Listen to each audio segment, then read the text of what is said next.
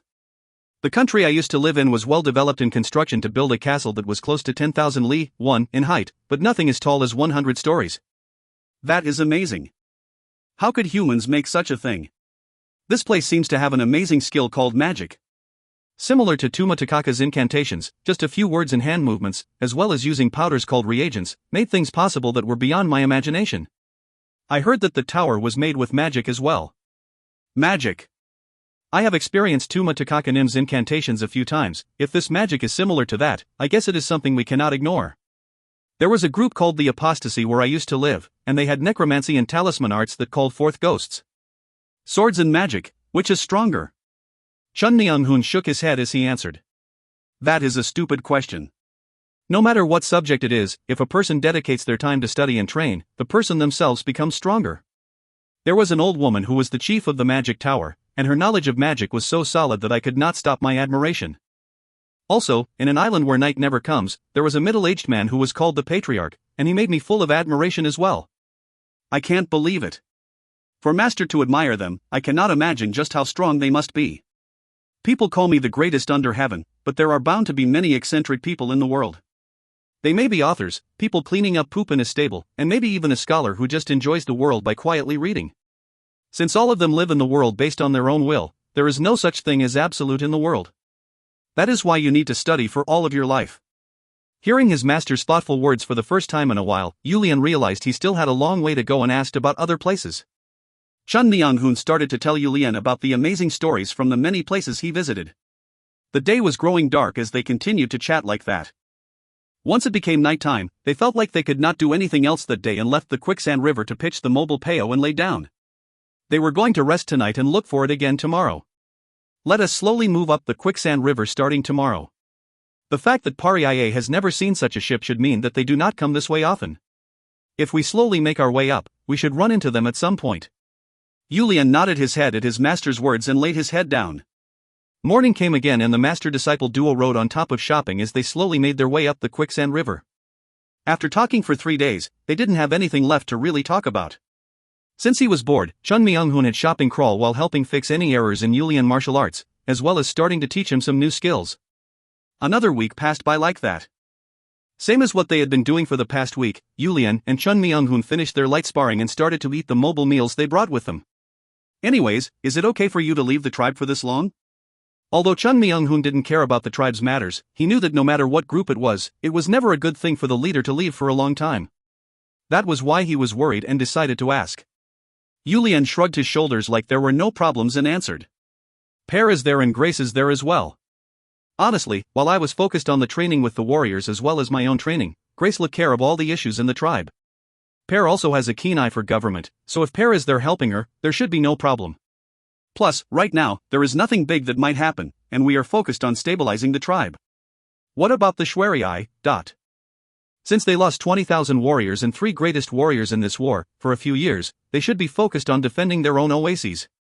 In addition, Yurumaha, the chief of the Cold Oasis, and the angry Brandystock Vibli were told to endlessly irritate the Northern Territory, so their attention should be focused there right now. The Rivold are in the northwest as well. Even so, if the head of an organization disappears, it becomes a bag of bones. Let's finish this quickly and head back. I also might die from eating this tasteless thing. At Chun Myung-hoon's grumbling, Yulian started to smile. There was just one thing his master complained about. Food. Of course. I have a strong feeling that we will really discover it today. Yulian's strong intuition took 4 more days to be correct. That thing cut through the glare of the bright sun bouncing off the sand as it appeared in front of Chun Myung-hoon and Yulian. Oh. It exists. Chun Myung-hoon was also shocked at this ship that could move across the desert and shouted with admiration. What appeared in front of them had a length of approximately 30 meters, width of 10 meters, and height of approximately 20 meters. It has 3 large triangular masts, as well as 2 smaller rectangular masts. Seeing as how it had an upper deck on top of the deck, the inside of the ship was probably designed the same way. Just looking at it, you could tell it was a large and cool-looking ship. The fast-flowing quicksand and the strong winds that blew across the quicksand river increased the ship's speed to unbelievable levels. There was nothing they could ride in the desert that could bring forth that much speed. Shopping! Follow after it! Julian shouted loudly, and Shopping understood his master's command as he started to chase after the ship. But feeling like Shopping was hesitating, Julian started to speak. I think he is scared of that ship. His eyes are completely frozen. Since he used to live here in the quicksand river, he might know about that ship. The fact that he is scared should mean that it is pretty strong. Chun Myung-hoon stared at the ship while debating whether to just run over and climb on board. At that time, there was some commotion on the ship, as if they noticed Shopping. One of the masts folded. They seem to have found us. I'm sure they have just seen this punk. Normal people cannot see us from that distance. They are doing a quick turn. It is an amazing speed. For something that size to turn that quickly, if T was the ocean, they would not be able to do that. Since Julian had never seen this place called the ocean, he just nodded his head and asked, "Do you think they are trying to capture Shopping?" The fact that he is scared should mean that the ship has caught many sand dragons until now. What should we do? What do you mean, Dot? Since we are curious about the ship's abilities, are we going to face them once before you climb on board? Or are you going to shout and let them know we are here before climbing on? Julian wanted to see the abilities of this ship he had seen for the first time. That was because his focus was on how much the ship that can move across the quicksand could help him reach his goal. Let's lightly observe their abilities first. Since Shopping is extremely scared, protect him well. It will be troublesome if he suddenly decides to dive into the quicksand before you know it. Yes. Julian answered before patting Shopping's head. Shopping felt like he was going to die. He knew quite a bit about that ship. It was the ship that brought death upon tens of his kind. There were still some of his kind that didn't know, but the ones who did would curl up inside the quicksand as soon as they saw that ship. That was how afraid they were of that ship. But his masters didn't know about that and were trying to kill him. He was following orders because he was afraid of the beating that would come from the masters who were extremely close to him, but if his life was in danger, he was ready to run away into the quicksand at any moment. The ship quickly started to approach them. Shopping moved left and right to try to move to the back of the ship, but the masts on the ship moved in a multitude of directions to always maintain a direct look at Shopping. Load! There was a loud shout from the ship and they heard some rattling on the ship's deck. Crossbow, too? Julian remembered the things he saw in books as he shouted. It is huge. I have seen that weapon before. Isn't it too big to be called a crossbow? I believe it is the weapon called the volley star, a weapon shaped like a crossbow with an extremely large arrow. What would happen to Shopping if he was hit by it? One hit kill. I'm curious to see how they will pull up the dead monster. Shopping felt a chill go down his spine and Julian put on a bitter smile as he started to speak. Grace cares so much about this punk lately. If he dies, I'm sure we will have to face her wrath. Who said we will kill him? I just said I was curious. Chun Myung-hoon casually answered before looking toward the volley star and asking, Are you going to keep watching? Julian took out his greatsword and answered, I want to see its strength. You take care of it. Chun Myung-hoon sat down behind Julian and started to admire the ship. It wasn't that he had never seen a ship before, but the method they used to make a ship here was very different than back in China. In addition, where would Chun Myung-hoon have seen a ship that could leave the water? Chun Myung-hoon was starting to get greedy and wanted to have at least one of those for himself. The people on the ship never even considered the fact that there may be people on top of the sand dragon's head, and even the crew members who saw something move just assumed it was the sand dragon moving around. They prepared to catch Shopping. We will see some money for the first time in a while. The first mate of the Desert Runner, Technol, shouted toward the captain in joy. Frigar McDullough, the captain of the Desert Runner, the man called the Looney Matroos, man of the ocean, by his crew, shouted in joy as well. The sand dragon's monster's soul is good money. Bowman, is the volley star not ready yet? We are preparing it, Captain. Hurry it up if you want to drink enough rum to twist your nose tonight. Just 2 left. Once the bowman shouted loudly, Frigar took a close look at the target. Based on its size, it was already an old monster.